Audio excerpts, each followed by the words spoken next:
Hey, and welcome back to the Career SPARC Plus. I'm Adam, and this is the podcast for high performers who want sustainable excellence and not heroic exhaustion. If you're new here, we're working through the SPARC Plus framework, and that's 5 pillars of leadership and career development. In episode 1, we introduced all 5. In episode 2, we went much deeper on strengths, and today we're tackling the P, and that's performance. It's not the sort of performance that's grind until you collapse. This is the kind that actually scales and serves you well. So let's get into it. So let's say on paper, you're absolutely nailing it. Plenty of experience under your belt, promotions, good reputation, leadership potential, or maybe you're already in a leadership role, proper salary, getting results, getting respect from your peers, getting respect from the board. It's all going well. But under the surface, your legs are kicking non-stop. Waking up at 5 a.m. with a busy mind, thinking about a deadline that you've already met, sitting in back-to-back meetings from 8 a.m. till 6 p.m, and then spending the evenings catching up or trying to get on top of things that you can't do during the day because of all of the meetings. Drifting off into some strategic thinking during your weekends, but still calling it downtime and pretending that that's fine. In reality, you're absolutely emptying the tank week in, week out, with no plan for refilling it. That's not paying the price of high performance. Don't make that mistake. It's paying the burnout tax, the compounding cost of unsustainable effort disguised as excellence. Now, calling it the burnout tax isn't dramatic. It doesn't necessarily show up in a big breakdown, although it can. But it tends to show up more as things like taking twice as long to do things that used to be easy, making avoidable mistakes, which is happening because your decision-making is shot, being irritable with people who don't deserve it. Maybe you're losing the creative edge that made you valuable in the first place, needing heroic effort just to produce what used to flow naturally. You're still delivering, of course, but at what cost? And more importantly, for how much longer? You could be excused for thinking exhaustion is just the price of excellence. I get that. But it turns out it's just the price of bad systems, boundaries, routines, and behaviours.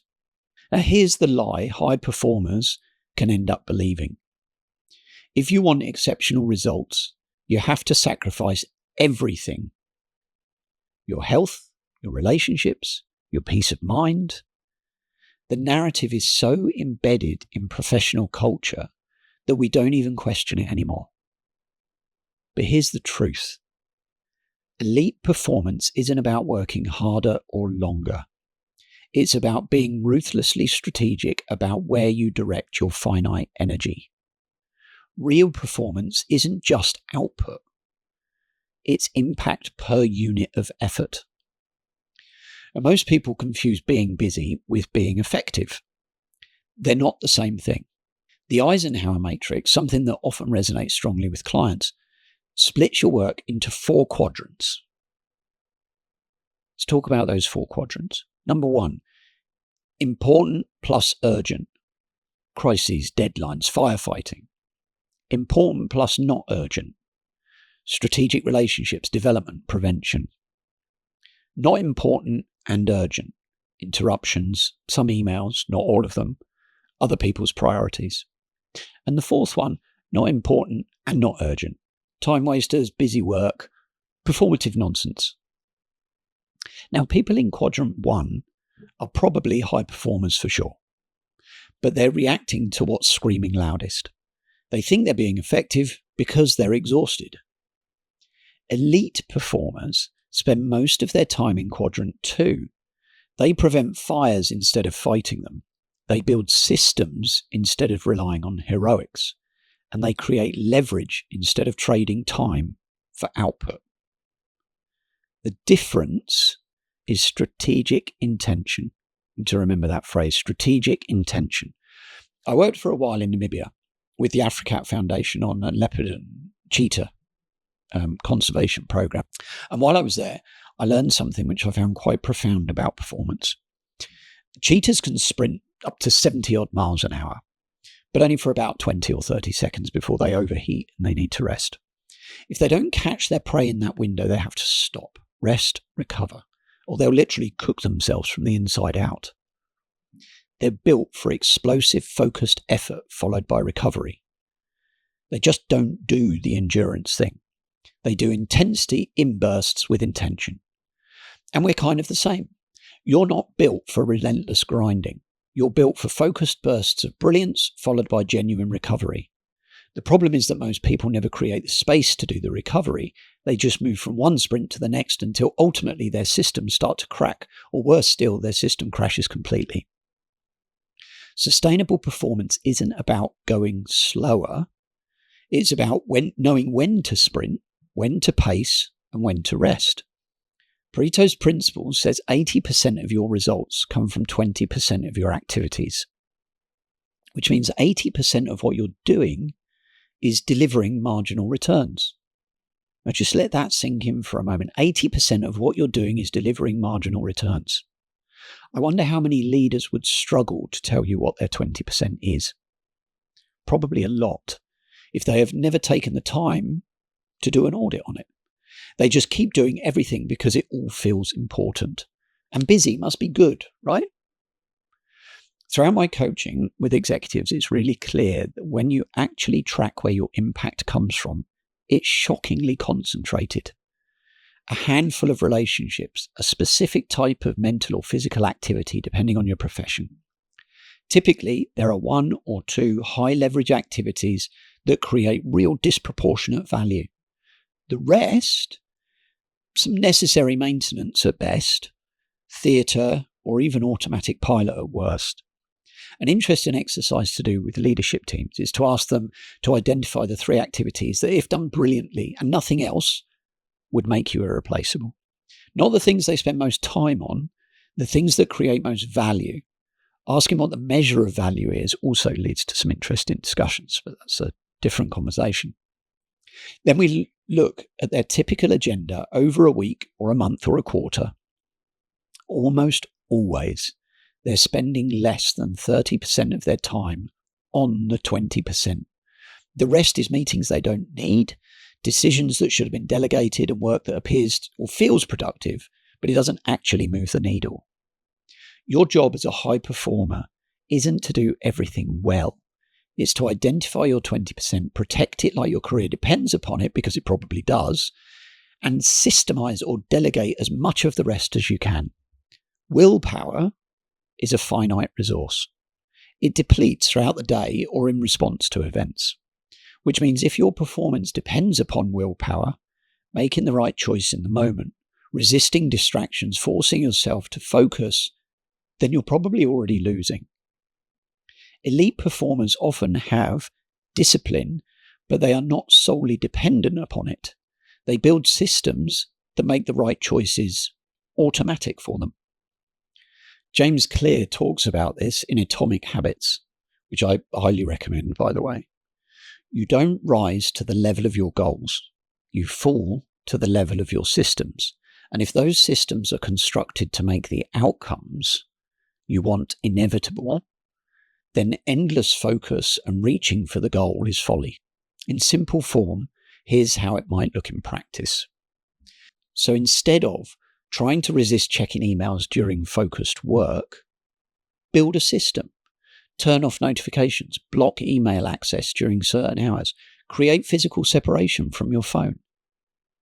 These are small things, but they create the systems and mechanisms that help you maintain high performance. So instead of hoping that you'll find some time for strategic thinking, build the system. Alex Sujung Kim Pang, published in Rest Why You Get More Done When You Work Less, found the world's most prolific scientists, writers, and creatives rarely worked more than 4 or 5 hours a day on their most important work. Charles Darwin apparently worked 4.5 hours daily, and the pattern holds across other fields. Not always, in too many cases to be a coincidence, let's put it that way. And we know these weren't people lacking in ambition and discipline. They just understood that the quality of attention matters more than the quantity of the hours. It's why it pains me to see job searchers saying things like, I've spent 6 months doing 300 applications and not a single interview.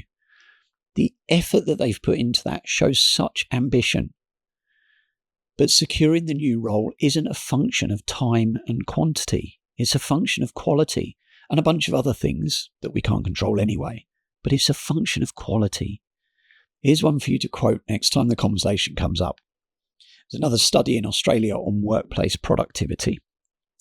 And it found that presenteeism, so being physically present but mentally checked out, cost organisations, check this number out, cost organisations 25 billion Australian dollars, more than absenteeism. Absenteeism was at 7 billion. Crazy numbers. Better holidays, better time off leads to better decision making, more creativity, and improved leadership effectiveness. It's not rocket science when you think about it, but it's easy to forget when we've created a culture and a silent narrative that rest is unproductive and it's even a weakness. The highest performers across every field share one characteristic. They treat recovery as seriously as they treat effort, and they build it into their systems. All right, so look, let's pull all this together. Real performance isn't about working harder or longer. Hopefully that's come across now. It's about being ruthlessly strategic about where you direct your finite energy. So let's recap some of our rules. Important. Spend time in quadrant 2. Remember our quadrants, not just reacting to quadrant 1. Know when to sprint and when to recover, like our cheaters. Identify and protect your 20%. Build systems that preserve willpower for what matters, and treat recovery as seriously as you treat effort. The narrative that exhaustion equals excellence is a lie. It's just expensive. You can perform at the highest level without sacrificing your sanity, without sacrificing your health or your relationships, but you do need systems, not just willpower. You need brutal clarity about what actually matters and then protect it. And you need to stop celebrating burnout and calling it dedication.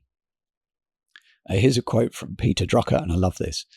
There is nothing so useless as doing efficiently that which should not be done at all. Brilliant. You can be incredibly efficient at the wrong things. You can work yourself into the ground and produce very little that matters. But be praised for being busy and dedicated and driven. The question shouldn't be, how can I do more? It's, am I doing the right things? Most people never bother to ask that question. They're too busy. They just keep optimizing their effort without questioning their direction.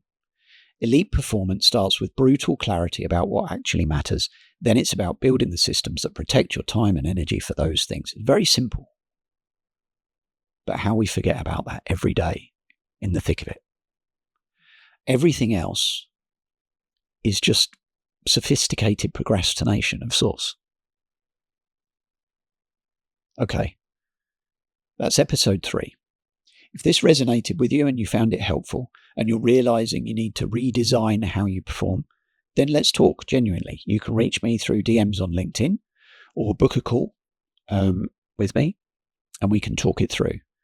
The link's in the description. You can message me on YouTube as well. The next episode, we're diving into the A. That's authenticity, leading in a way that feels true to who you actually are, not who you think you're supposed to be. So if you have found it useful, please do subscribe. It helps massively and you won't miss out. If you know somebody else who's grinding, who could do with listening to this and could do with a little nudge and a reminder on what excellence looks like, the person that's too busy, forward it over to them. So that just leaves me to say, I'm Adam. Thank you for listening. Have a brilliant week, and I'll catch you next time on the Career SPARC Plus podcast.